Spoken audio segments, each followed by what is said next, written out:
All right, Kristen, thanks so much. Time now 5:32. And a first alert, safety starts with you. Slow down and move over. That's the theme of this year's Crash Responder Safety Week.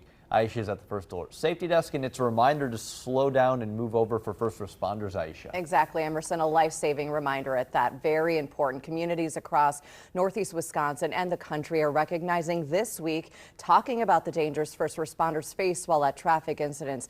As you might already know, Wisconsin law requires you to move over and slow down when approaching emergency vehicles with flashing lights. It creates a safety zone for those first responders at a scene. Wisconsin DOT says every year there are about 128,000 traffic crashes in Wisconsin, and each crash impacts the safety of other travelers and emergency responders. Also, over the past 5 years, you're just seeing one of those incidents. 73 emergency responders were struck by a vehicle while working on the side of the road in Wisconsin.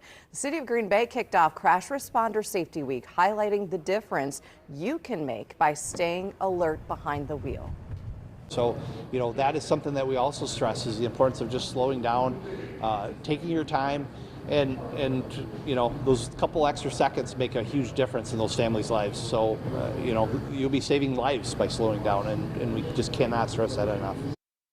Officials also want to highlight secondary crashes, which happened after that initial incident. They put those involved in a crash and first responders in danger who are already there.